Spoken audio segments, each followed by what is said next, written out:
Welcome everyone. Today, we're going to explore a powerful concept called the metabolic switch, a comprehensive guide to periodic fasting. On this slide, you can see a striking contrast on the left. Cellular chaos represents our metabolic state before fasting, often characterized by clutter and dysfunction. On the right, cellular order illustrates the clarity and regenerative focus your body achieves after a period of fasting. Essentially, we are built for scarcity, but we now live in an environment of abundance. This presentation will map the physiological journey of the body from 0 to 72 hours of fasting, transforming complex biological concepts like autophagy, mTOR inhibition, and stem cell regeneration into a precise, operational timeline for your metabolic health. Let's delve into what we call the evolutionary paradox and the metabolic crisis. Historically, our bodies were built for scarcity. For instance, when humans controlled fire about 400,000 years ago, eating was strictly limited to daylight hours, often less than a 12-hour window. Our basal metabolic rate slows significantly during sleep, and we evolved to deplete glycogen stores nightly. However, we now face a crisis, living in abundance. This has led to a global metabolic burden, with 521 million people worldwide affected by diseases like hypertension, obesity, type 2 diabetes, and liver disease. A staggering 40% of U.S. adults between 18 and 44 already show signs of insulin resistance. This constant feasting disrupts our natural circadian rhythms and prevents our bodies from entering crucial repair modes. We've essentially engineered an environment of constant fed states, which deactivates our innate repair systems. To better understand fasting, it's helpful to define the landscape, differentiating between daily maintenance and deep repair. We have various protocols: time-restricted eating, or TRE, like a 168 or 204 window, which focuses on glycemic control and circadian alignment for daily maintenance. Then there's OMAD, or one meal a day, a 231 schedule, emphasizing caloric reduction and gut rest for weight management. Alternate day fasting, ADF, involves eating only 500 calories on fasting days, promoting feast-famine cycling for metabolic flexibility. Finally, periodic short-term fasting, or PSTF, involves water-only fasts for 24 to 72 hours. This protocol triggers deep autophagy and an immune reset, making it a powerful tool for therapeutic regeneration. This presentation will primarily focus on the biology of PSTF, specifically 24 to 72 hours, as the key to cellular regeneration. Let's explore the mechanism of action, or how we flip this metabolic switch. Fasting acts as a metabolic recalibration, shifting the body from a growth mode to a maintenance mode. When you're in a fed state, your body primarily uses glucose and stores glycogen. But when you flip the switch to a fasted state, your body shifts to burning fatty acids and ketones. This metabolic shift has several profound effects. mTOR, a pathway associated with growth, is inhibited, which means low nutrient sensing triggers repair processes over cell division. IGF-1, a hormone linked to aging, is decreased, and its reduction is associated with reduced tumor growth and delayed aging. And crucially, AMPK, our cellular energy gauge, is activated, stimulating energy production and promoting fat oxidation. It's a powerful shift that reboots your system. Now, let's trace the journey through the phases of fasting, starting with phase 1 hour 0 to 16, which is all about depletion and the Ghrelin wave. In this initial stage, your body works through its stored glucose, known as glycogen. We typically store about 2,000 calories of glucose, 1,500 in muscle and 500 in the liver. Your basal metabolism burns through this storage within about 12 to 16 hours. During this time, you might experience what we call the Ghrelin wave. This is important to understand. Hunger is not starvation, it's a hormonal wave driven by ghrelin, which spikes according to your habitual circadian clock. The good news is, it's transient, meaning it comes and goes. So, if you can push past that initial wave, it often subsides. Moving into phase 2 hour 16 to 24, this is where the metabolic switch truly flips.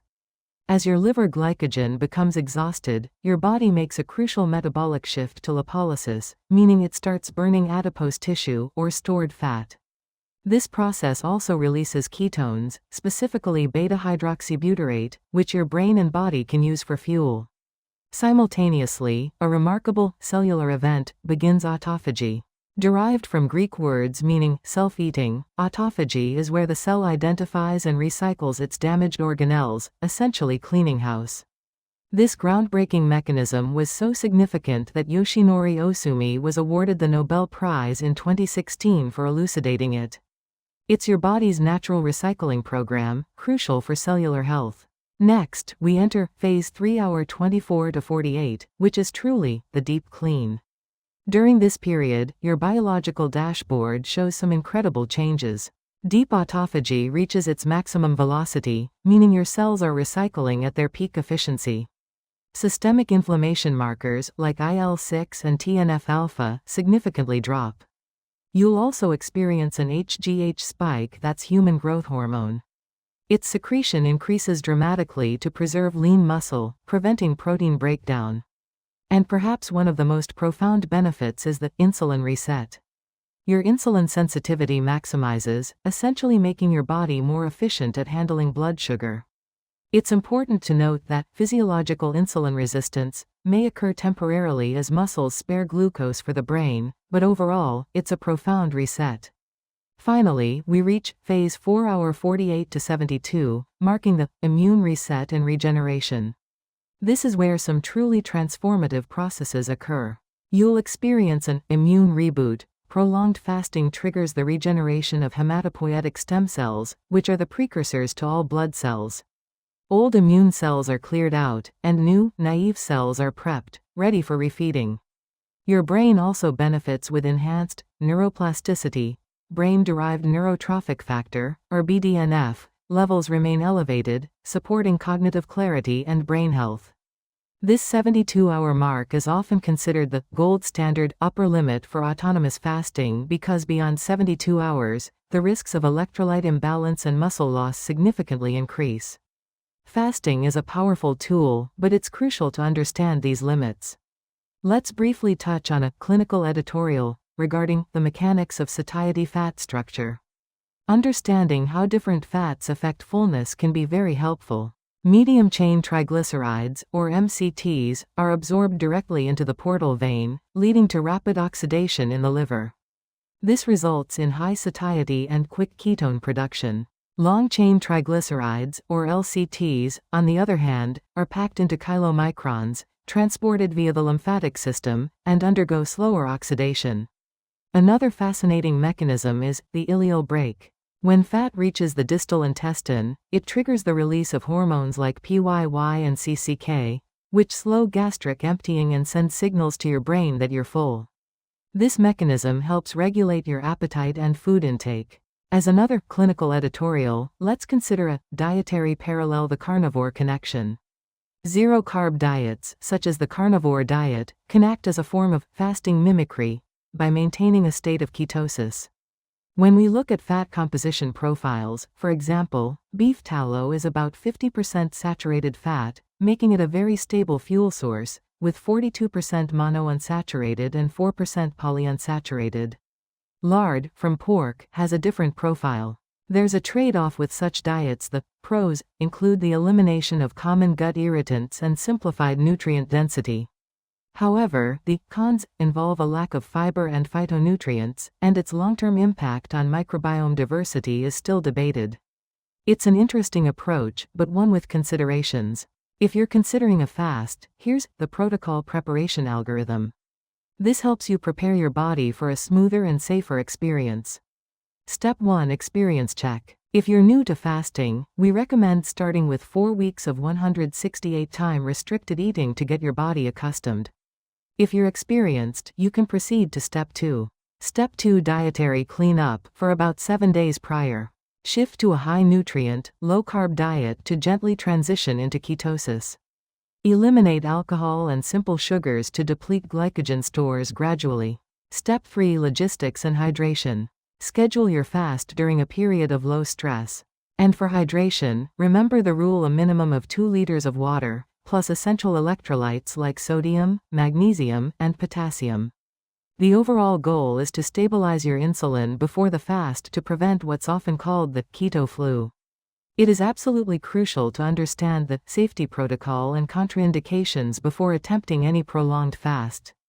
There are absolute contraindications, meaning, do not fast if you are a type 1 diabetic, due to the risk of ketoacidosis if you are pregnant or breastfeeding, as nutrient deprivation affects growth if your BMI is below 18.5 or you have a history of eating disorders or if you are under 18 or over 75 years of age. Additionally, there are abort signals, stop immediately if you experience severe hypotension or low blood pressure, fainting or loss of consciousness, or extreme confusion. Remember, fasting is a stressor, a beneficial one when applied correctly. But if your body is already compromised, this stress can become destructive, not adaptive. Always listen to your body and prioritize safety. After a fast, the refeeding phase is a critical transition. The golden rule is that your refeeding period should last half the duration of your fast. For example, a 72-hour fast requires a 36-hour refeed. It's crucial not to rush this process. Your refeeding menu should start immediately with bone or vegetable broth to replenish electrolytes and fluids. After 1 to 2 hours, introduce steamed vegetables or fermented foods like sauerkraut or yogurt to gently reawaken your microbiome. Then, after 4 to 6 hours, you can gradually introduce lean proteins and healthy fats. The major risk here is refeeding syndrome. Rushing carbohydrates can cause rapid and dangerous electrolyte shifts, particularly involving phosphorus and magnesium. A slow, gentle reintroduction is key to safely integrating the benefits of your fast. Let's summarize the remarkable biological outcomes you can expect from periodic fasting, presented here as a health scorecard. Metabolically, you can look forward to reduced insulin resistance, a lowered HOMA-IR score, and an optimized lipid profile with lower triglycerides. At a cellular level, you'll experience enhanced autophagy, reduced oxidative stress, and the clearance of senescent or zombie cells. Systemically, fasting contributes to lowered inflammation, indicated by reduced IL-6 and TNF-alpha markers, and can lead to blood pressure reduction. And for longevity, you'll see a downregulation of IGF-1, which is linked to aging, and an upregulation of hematopoietic stem cells, which support immune system renewal. These are truly profound benefits for your overall health and well-being. In conclusion, periodic fasting represents ancient practices, modern solutions. It's important to understand that fasting is not merely a weight loss strategy, it is a powerful biological tool for cleaning house within your body. By revisiting these ancient patterns of scarcity, we can effectively address and solve many of the modern diseases that arise from our current environment of abundance.